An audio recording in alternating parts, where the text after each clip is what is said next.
ஆகாஷவாணி.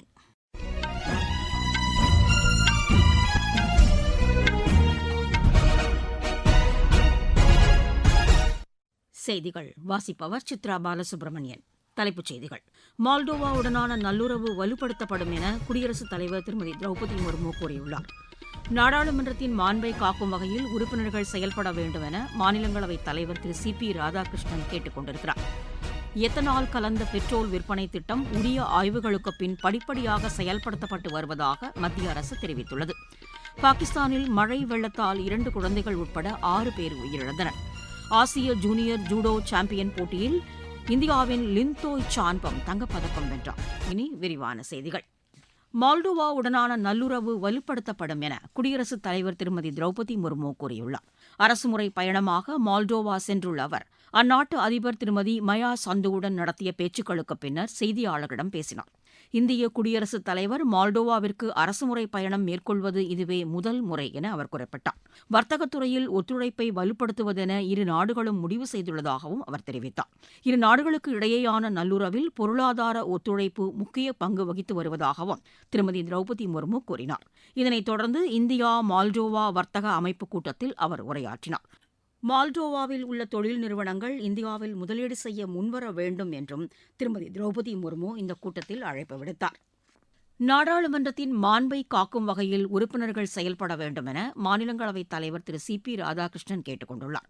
மழைக்கால கூட்டத்தொடர் இன்று தொடங்கியதை அடுத்து மாநிலங்களவையில் இதனை தெரிவித்த அவர் அமளி காரணமாக அவை நடவடிக்கைகள் பாதிக்கப்படுவது ஏற்புடையதல்ல என கூறினார். 19 அமர்வுகளை கொண்ட இந்த கூட்டத்தொடர் ஆக்கப்பூர்வமாக அமையும் என்றும் திரு சி பி ராதாகிருஷ்ணன் நம்பிக்கை தெரிவித்தார். அறிவியல், தொழில்நுட்பம், பொறியியல் மற்றும் கணித பிரிவுகளுக்கான பாடங்களில் மாணவர் சேர்க்கை அதிகரித்து வருவது மகிழ்ச்சியளிப்பதாக உள்ளது என பிரதமர் திரு நரேந்திர மோடி கூறியுள்ளார். சமூக வலைதளத்தில் இதனை தெரிவித்துள்ள அவர் இது தொடர்பாக தனியார் தொலைக்காட்சி நிறுவனம் இணையதளத்தில் வெளியிட்டுள்ள கட்டுரையையும் பகிர்ந்திருக்கிறார். இதில் பெண்களின் பங்களிப்பு 44% அதிகரித்துள்ளதாகவும் அவர் அதில் குறிப்பிட்டுள்ளார். தற்போது இந்த பாடப்பிரிவுகளில் மாணவர் சேர்க்கை 1 கோடியை தாண்டியுள்ளதாகவும் திரு நரேந்திர மோடி தெரிவித்துள்ளார். விமானத்துறையில் ஒத்துழைப்பதற்கான வாய்ப்புகள் குறித்து ஐக்கிய அரபு எமிரேட்ஸின் சுற்றுலாத்துறை அமைச்சர் திரு அப்துல்லா பின் தோக் அல் மாரியுடன் விவாதித்ததாக சிவில் விமான போக்குவரத்துறை அமைச்சர் திரு ராம்மோகன் நாயுடு கூறியுள்ளார். இன்று புதுதில்லியில் நடத்திய பேச்சுக்களுக்கு பின்னர் சமூக வலைதளத்தில் அவர் இதனை தெரிவித்துள்ளார்.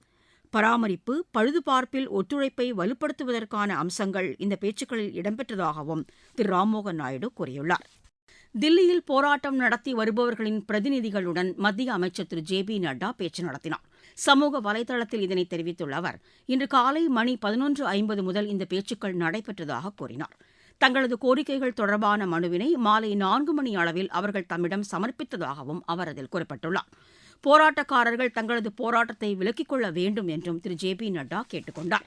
தில்லியில் போராட்டத்தில் ஈடுபட்ட திரு அபிஜித் திப்கே கைது செய்யப்பட்டதாக வெளியான தகவல்கள் தவறானவை என காவல்துறை தெளிவுபடுத்தியுள்ளது. இதற்கிடையே சமூக வலைதளங்களில் அவர் கைது செய்யப்பட்டதாக வெளியான தகவல்களை அடுத்து தில்லி காவல்துறை இந்த விளக்கத்தை அளித்திருக்கிறது. எத்தனால் கலந்த பெட்ரோல் விற்பனை திட்டம் உரிய ஆய்வுகளுக்குப் பின் படிப்படியாக செயல்படுத்தப்பட்டு வருவதாக பெட்ரோலியத்துறை இணை அமைச்சர் திரு சுரேஷ் கோபி கூறியிருக்கிறார். மாநிலங்களவையில் கேள்வி நேரத்தின் போது இதனை தெரிவித்த அவர் இது தொடர்பாக மேற்கொள்ளப்பட்ட ஆலோசனை மற்றும் ஆய்வுகளின் விவரங்களை பட்டியலிட்டார். இந்த திட்டத்தின் மூலம் விவசாயிகளுக்கு 1,66,000 கோடி ரூபாய் கூடுதல் வருவாய் கிடைத்துள்ளதாகவும் அவர் தெரிவித்தார்.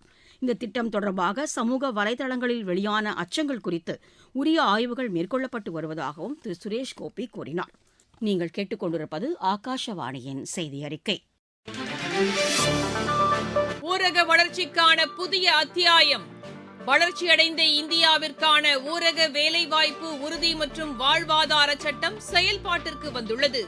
இந்த சட்டம் வருடத்திற்கு 125 நாட்கள் வேலையை உறுதி செய்கிறது. இதில் வாரந்தோறும் ஊதியம் வழங்கப்படுவது கட்டாயமாக்கப்பட்டுள்ளது. நாள்தோறும் குறைந்தபட்சம் 300 ரூபாய் ஊதியத்தை இந்த சட்டம் உறுதி செய்கிறது. பணி முடிந்த 15 நாட்களுக்குள் ஊதியம் வழங்குவதை உறுதி செய்வதற்கான அம்சங்களும் இதில் இடம்பெற்றுள்ளன. ஊதியம் காலதாமதமாக வழங்கப்பட்டால் அதற்கான இழப்பீட்டுத் தொகைக்கும் இதில் வகை செய்யப்பட்டுள்ளது. வளர்ச்சியடைந்த இந்தியாவிற்கான பயணத்தில் மோடி அரசு தொடரும் சீர்திருத்த நடவடிக்கைகள். செய்திகளை தொடர்வது ஷியாம்லா. உத்தரப்பிரதேசத்தில் காங்கிரஸ் மற்றும் சமாஜ்வாதி கட்சிகள் பிரிவினை அரசியலில் ஈடுபடுவதாக அம்மாநில முதலமைச்சர் திரு யோகி ஆதித்யநாத் குற்றம் சாட்டியுள்ளார். இன்று பாரபங்கியில் பல்வேறு வளர்ச்சித் திட்டப் பணிகளை தொடங்கி வைத்து அவர் பேசினார். முந்தைய காங்கிரஸ் மற்றும் சமாஜ்வாதி அரசுகள் வளர்ச்சியில் கவனம் செலுத்தவில்லை என்றும் அவர் குறை கூறினார். பிஜேபி அரசு பொறுப்பேற்ற பின்னர்தான் உத்தரப்பிரதேசத்தின் வளர்ச்சி உறுதி செய்யப்பட்டதாகவும் திரு யோகி ஆதித்யநாத் தெரிவித்தார். மத்திய பிரதேச சட்டப்பேரவையில் பொது சிவில் சட்ட மசோதா இன்று தாக்கல் செய்யப்பட்டது. உயர்கல்வித்துறை அமைச்சர் திரு கௌதம் டெட்வால் எதிர்க்கட்சியினரின் பலத்த எதிர்ப்பிற்கிடையே இந்த மசோதாவை தாக்கல் செய்தார். இந்த மசோதாவோடு இதர 13 மசோதாக்களும் தாக்கல் செய்யப்பட்டன. திரிபுரா காவல்துறை தலைவர் திரு அனுராக் தமது அலுவலகத்தில் மர்மமான முறையில் உயிரிழந்தார். அவரது உடல் உடற்கூராய்வுக்கு அனுப்பப்பட்டுள்ளதாக காவல்துறையினர் தெரிவித்தனர். லடாக்கில் 2 பாலத்திட்டப் பணிகளுக்கு துணைநிலை ஆளுநர் திரு வி கே சக்சேனா இன்று அடிக்கல் நாட்டினார். நுப்ரா மாவட்டத்தில் நடைபெற்ற நிகழ்ச்சியில் அவர் இத்திட்டப் பணிகளுக்கு அடிக்கல் நாட்டியதாக லடாக் அரசின் செய்திக்குறிப்பு தெரிவிக்கிறது. சிறப்பு மேம்பாட்டுத் திட்டத்தின் கீழ் இப்பணிகள் மேற்கொள்ளப்பட உள்ளதாக அதில் குறிப்பிடப்பட்டுள்ளது.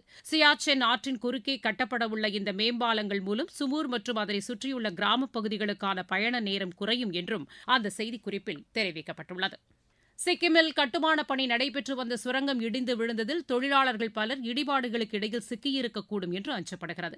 நாஞ்சி மாவட்டத்திற்கு உட்பட்ட சமர்தங்கில் இந்த விபத்து நேரிட்டதாக எமது செய்தியாளர் தெரிவிக்கிறார்.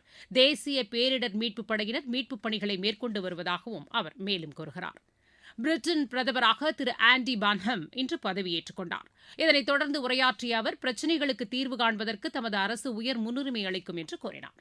சிங்கப்பூர் அமைச்சர் திரு ஃபைசல் இப்ராஹிம் தமது பதவியை ராஜினாமா செய்துள்ளார். பெண் ஒருவருடன் இணையம் வாயிலாக நடத்திய உரையாடல் குறித்து வெளியான தகவலை அடுத்து அவர் தமது பதவியை ராஜினாமா செய்துள்ளார். ரஷ்யா மீது யுக்ரைன் நடத்திய ட்ரோன் தாக்குதலில் சீனாவைச் சேர்ந்த 3 பேர் உட்பட 10 பேர் உயிரிழந்தனர். மாஸ்கோவை குறிவைத்து இந்த ட்ரோன் தாக்குதலை யுக்ரைன் நடத்தியதாக ஏஜென்சி செய்திகள் தெரிவிக்கின்றன.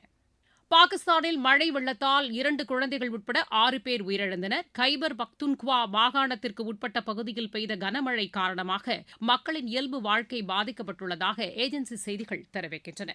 ஆசிய ஜூனியர் ஜூடோ சாம்பியன் போட்டியில் இந்தியாவின் லிந்தோய் சனம்பம் தங்கப்பதக்கம் வென்றார். ஜோர்டனின் அம்மானில் நடைபெற்ற இப்போட்டியின் மகளிர் 63 கிலோ எடைப்பிரிவில் அவர் இப்பதக்கத்தை கைப்பற்றினார்.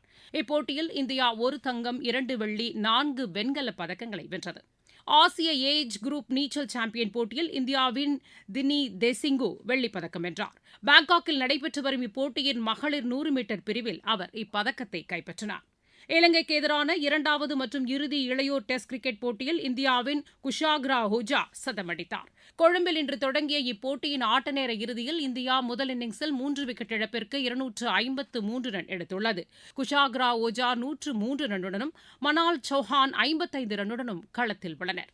உலகக்கோப்பை ஜூனியர் ஸ்குவாஷ் போட்டி கனடாவில் இன்று தொடங்குகிறது. இந்தியா உட்பட பல்வேறு நாடுகளைச் சேர்ந்த 180க்கும் மேற்பட்டோர் இதில் பங்கேற்கின்றனர். இந்தியாவின் சார்பில் அனாஹத் சிங், ருத்ரா சிங், அனிகா துபே, சான்வி கலாங்கி ஆகியோர் மகளிர் பிரிவிலும், ஆரியவீர் தேவன், யுஷா நஃபீஸ், குர்வீர் சிங், பூரவ் ரம்பியா ஆகியோர் ஆடவர் பிரிவிலும் இப்போட்டியில் பங்கேற்கின்றனர்.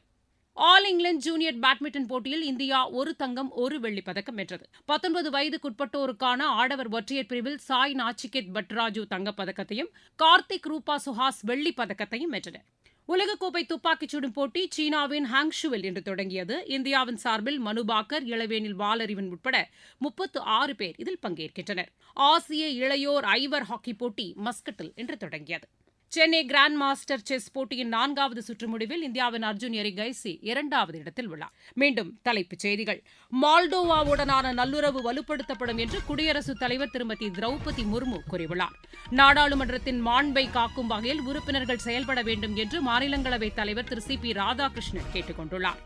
எத்தனால் கலந்த பெட்ரோல் விற்பனை திட்டம் உரிய ஆய்வுகளுக்கு பின் படிப்படியாக செயல்படுத்தப்பட்டு வருவதாக மத்திய அரசு தெரிவித்துள்ளது. பாகிஸ்தானில் மழை வெள்ளத்தால் 2 குழந்தைகள் உட்பட 6 பேர் உயிரிழந்தனர். ஆசிய ஜூனியர் ஜூடோ சாம்பியன் போட்டியில் இந்தியாவின் லிந்தோய் சனம்பம் தங்கப்பதக்கம் வென்றார். செய்தி அறிக்கை நிறைவு பெற்றது.